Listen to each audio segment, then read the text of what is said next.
Hello all of you wonderful pixelated powerhouses and stone cold glitches. My name is Jules Gill here for WhatCulture.com. And I hate to say it, but at the time of recording, the WWE 2K games kinda suck.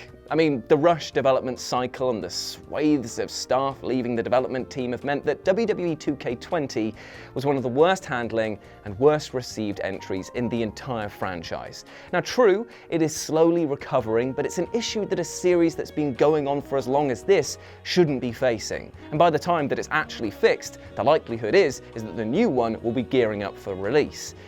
And yet, because of this massive fallout, there has been a huge shake-up going on within 2K on how to approach the next game. And seeing as all we can do at this stage is pray harder for a smoother launch than before, we thought what better time than now than to detail what we'd like to see in the next installment of this button-pushing package piledriver. So, without further ado, I'm Jules, this is WhatCulture.com, and these are our WWE 2K21 10 Most Wanted Features. Number 10, arcade gameplay. So the one thing that has been a very slow but incredibly noticeable change has been that the 2K games have moved from arcade over-the-top action to a more simulated affair. Now, on paper this sounds fine, right? I mean, that you could become a wrestler, learning to deal with certain situations and how to get out of moments where your opponent has the advantage. However, what that's actually meant is that there have been tons of new HUD elements and new mini games and a massive turn down of the overall speed. And at the heart of it, this is meant to be a fantasy experience, a place to actually be crazy and live out events beyond that which I see every week on TV. I don't want my superstars to get gassed after a clothesline. They're not Scott Steiner. I want to be throwing out power bombs and top rope moves like they were nothing. And you know what? By actually doing this, it would actually fit with the odd tone that the later games are putting out. Because remember, Bray Wyatt's spooky swamp funhouse and the zombie Triple H moment.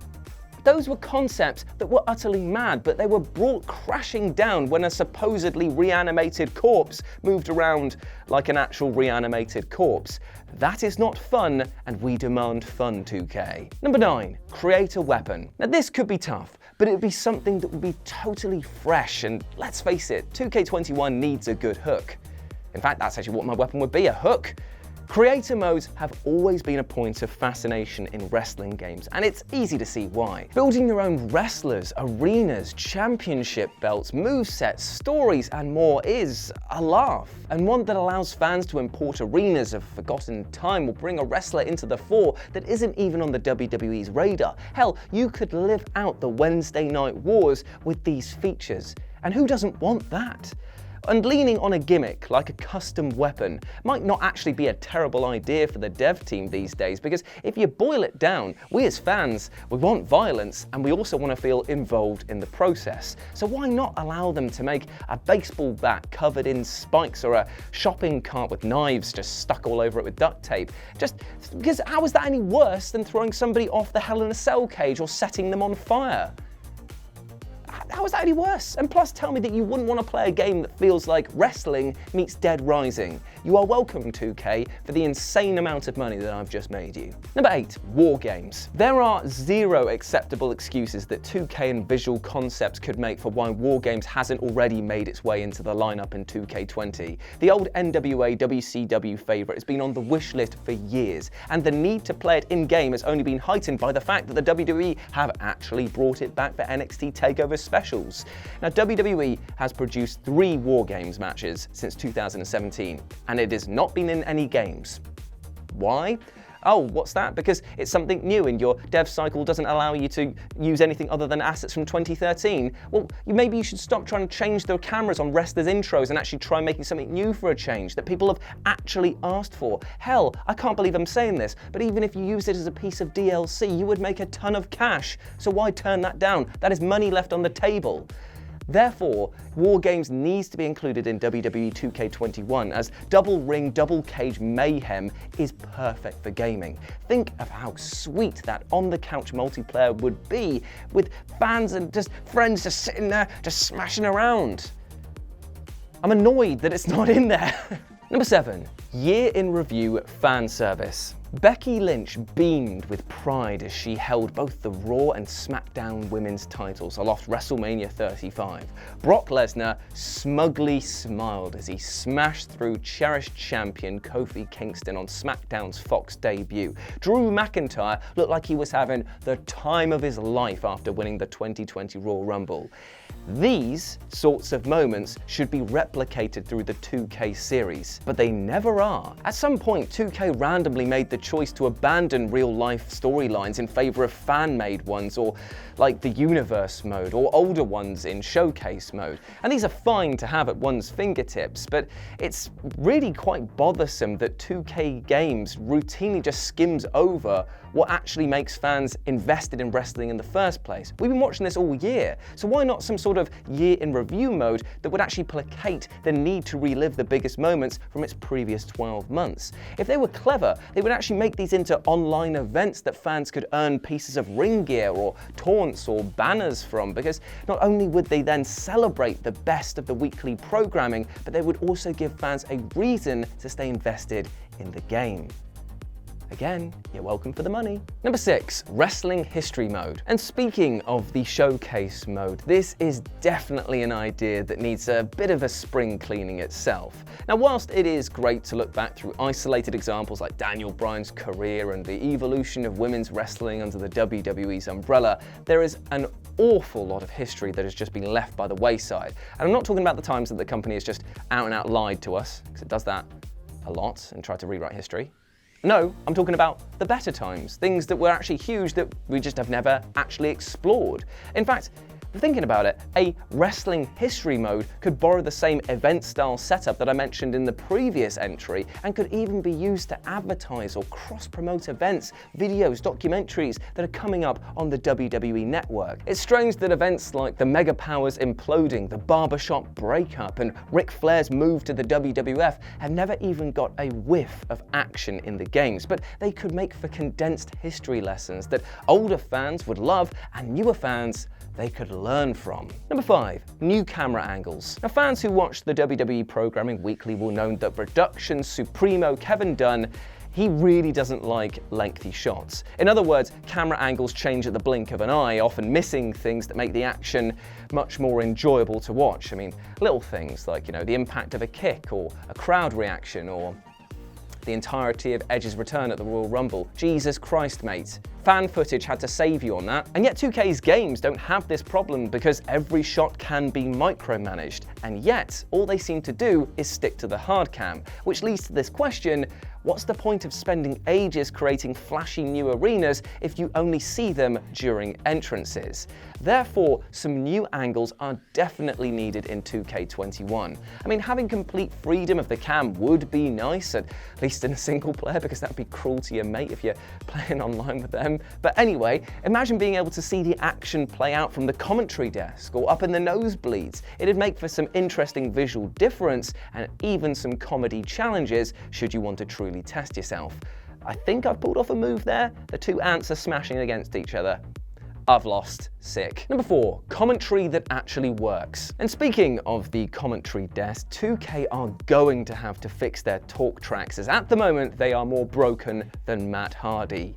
Spine. And yet, the worst thing about this is that the commentary actually sounds as shill-tastic as the regular programming, with Cole and company sounding like they have absolutely no idea what is going on, and react to somebody doing a frog splash off of a cage with the same intensity as somebody delivering a bloody eulogy. The dialogue is so stilted that it sounds like Roman Reigns from 2015. And why don't they actually check to make sure that the dialogue is actually lining up with the match type? I am so sick of playing the Hell in the Cell match and hearing Corey Graves tell me that I'm reaching for the Money in the Bank briefcase. No, I'm not, Corey. Shut up. And yet, you know what? We've been asking for this for years. Absolutely years, without any change. And any time that 2K have actually tried to fix it, it's somehow led to being even worse. It's not even hard in some cases. Because you know what, you can make things instantly better, like the older matches that we were talking about for the showcase. Why not rip audio directly from the matches themselves to make it feel as real as it actually was? Come on lads, I can't do all the work for you, I am making you too much money. Number 3, a God mode. Right, so even the most casual or casual wrestling fans knows that putting on a match, no matter how dreary it is, still contains real life risks and potential life-threatening injury. It might be a predetermined event, but it is not fake by any stretch. And yet, why hasn't this idea of knowing the outcome never transformed into a God mode of sorts? Players should have the total autonomy over who wins and who loses simulated matches in universe mode, for example. And why not give them the choice of how the match actually comes to a close, meaning that you could put long-term booking angles into the game, allowing for players to craft, upload, and of course stream, which, let's not forget, is free advertising for your game to the rest of the universe. If the devs are able to make the game feel like a living, breathing, creative space, then there is no limit to what it might be able to produce. Number 2, WWE Party. Now, another option open to 2K and Visual Concepts is to actually stop trying to innovate and actually try to piggyback off of another popular gaming franchise. And that's where I want to talk about Mario Party. That is a riot with friends and family. It manages to fuse a simple board game layout with bite-sized mini-games that anyone could just pick up and play, and it's the kind of thing that you could even get your nan joining in with after a Sunday lunch. Basically, Nintendo's real hook with Mario Party is that it is easy to get to grips with. But 2K's WWE series isn't, and doesn't even attempt to try and appeal to this casual market at present. That's a huge mistake. So therefore, it might be time for 2K to go in a daring new direction and include some sort of mode for the kids that actually ends up delighting adults into the bargain too. So what I'm trying to say is, why don't they rip off Mario Party? I mean, just imagine a WWE-style board game-esque mode that allows devs to put in mini-games which play to the title's strengths. I mean, imagine like an arm wrestling match, a push-up contest, a 30-second Royal Rumble eliminator, or a match where everyone has constant special moves. You could go absolutely crazy here, and maybe it is time for the WWE to get a little crazy. And number 1, new assets. Right, so alarm bells started ringing late last year before 2K20's release when Yuke's announced that they were indeed parting ways with 2K and then were going off to do their own thing.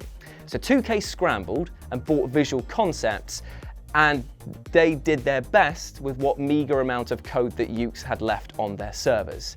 Simply put though, it wasn't enough. 2K20 was a graphical bomb that somehow looked 10 times worse than games over 10 years older than it.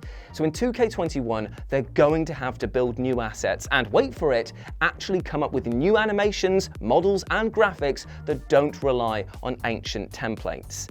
This is going to be a lot of work, and in all honesty, they shouldn't release a game this year, or possibly even the next. Instead of building on top of this empire of sand that they've been left with, they should look to secure the bedrock first with a game code that is reliable, easy to update, and one that feels new enough to give fans a reason to care about it. All of the wish list stuff that we've just listed before, it's just something that we wanted to add on to what is already there. But in truth, they should probably scrap the whole lot of it and start again, because holding on to second-hand code will not move this series forward.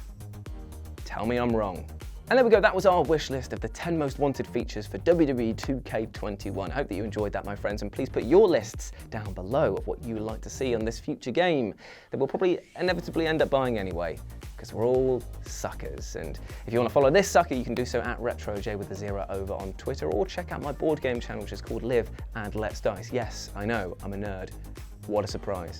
Hope you have a fantastic day, whatever you are getting up to. Treat yourself fairly, both mentally and physically, and go out there and absolutely smash it, you big ledge. I believe in you. Speak to you soon. Bye. Hi guys, I'm Adam Wilborn from What Culture, here to let you know we want your live event videos, whether that be something that happened after the cameras stopped rolling, or your reaction to something amazing that went down at the show you were at. Stuff like this. One of the other sweetest things I've ever seen was just recently when we saw Roman Reigns kick the shit out of cancer and come back on Monday Night Raw.